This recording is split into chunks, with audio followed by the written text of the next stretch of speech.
ata na komi nani nzambe to na ebite ki soki na yebi yo Roselyne Mombo ke toza moto toyebana ki na vie to boye na oleka ote parce que statut nanga peut-être yo na komi nango to na komi soki ndenge nini. Roselyne Gisèle a passé un moment moko très difficile à Kinshasa. Na invite Ozolanda. Nazolando très bien, papa. Nazolanda yo. Gisèle a traversé une situation moko très difficile. Même Bisso, c'est vraiment impensable. Je ne pouvais pas imaginer que Gisèle a subir biloko ya ndengo wana. Oyebi eloko bolingo ezalaka ndengo wana. Lutumba simara yebala ke moto akolinga yo akolinga ete. Ça, nous donnons parfois raison à Lutumba. Il y a voilà besoin d'artistes tous les poètes. Gisèle a linga Félix la statue au Félix azalaka nango. Na moto na yene azalaka nango.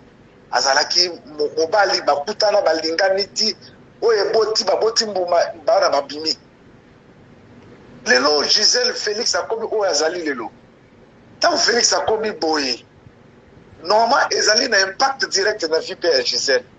Gisèle a gina musala, aosa musala awa. Mobali tanga komi o akomi. Yo biso a kolonel del to salaka. Yo komi mobali a komi yo gebe. Ti de moni Gisèle akenda Kinshasa wana. Akenda Kinshasa alamisa bana wana tata na bango ko mokonzi ya mboka.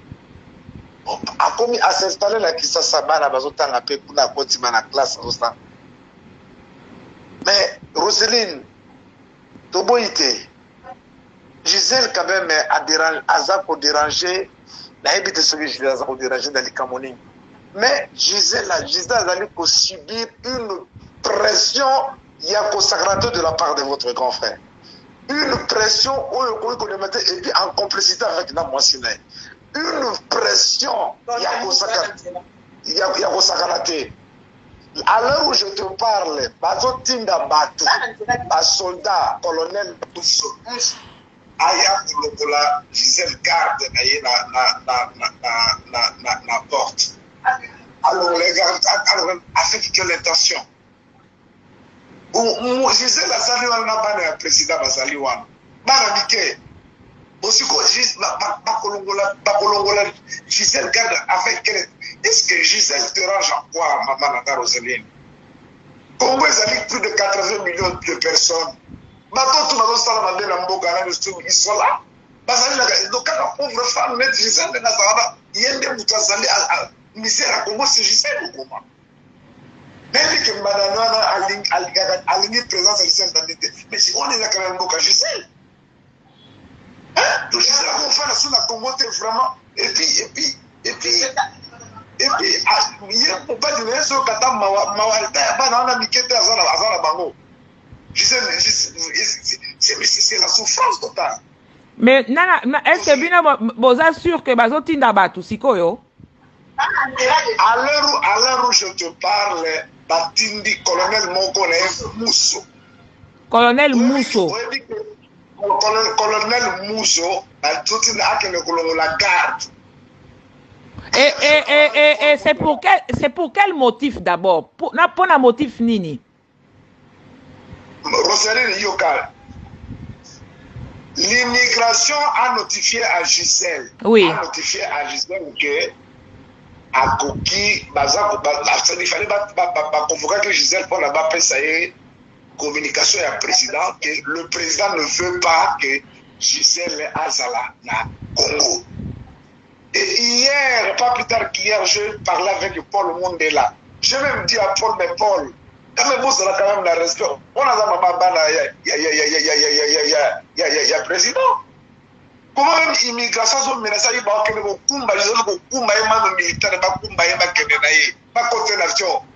Mais Roselyne, c'est quoi ça? C'est quoi ça? Ah bon? Est-ce que je sais la salle Félix Nini? Qu'est-ce que Gisèle a fait à Félix? Mais pour la nini vraiment nazo ka moi vraiment et comme il a point à boye ndenge nini nazo comprendre hein? Ah. Maman Roselyne mukile salaka boye comme ça. mokili esalaka boye. Quand même, moi, Roseline, yo yebingai, oyo, Gisèle m'a dérangé sur un lit d'hôpital Nazar en plein dialyse. Ah oui, à la téléma. Papa Bantonela Zali, Azana Mtaoyem de la été, Kene Robundela ye, Kene Robundela. Avec mon cœur, la guerre de son adio, Nazali Noko Yaban. Yo to kutana kilo to fana nana yo to keto le nana yo to solo là. Bon, c'est Gisèle vraiment. Gisèle a possible ma camone surtout vraiment oh yo tout boy pas. Rosalie na mobile mo la ki ça. Gisèle a saline.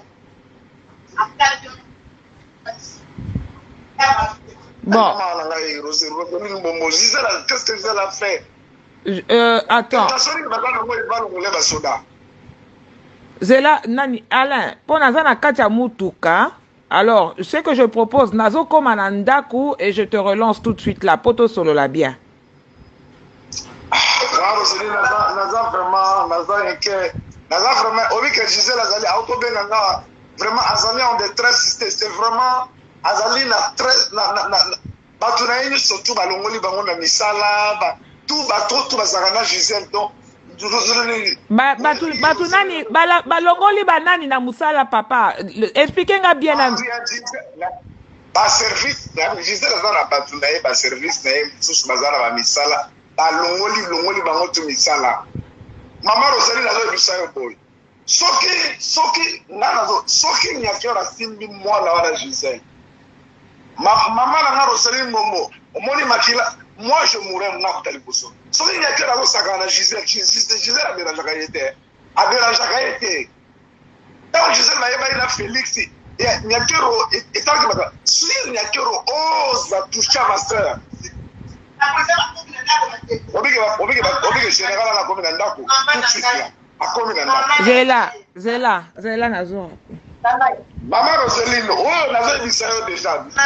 Soki moi ça la simbi, Nyakero au Manangai. À Momabiso.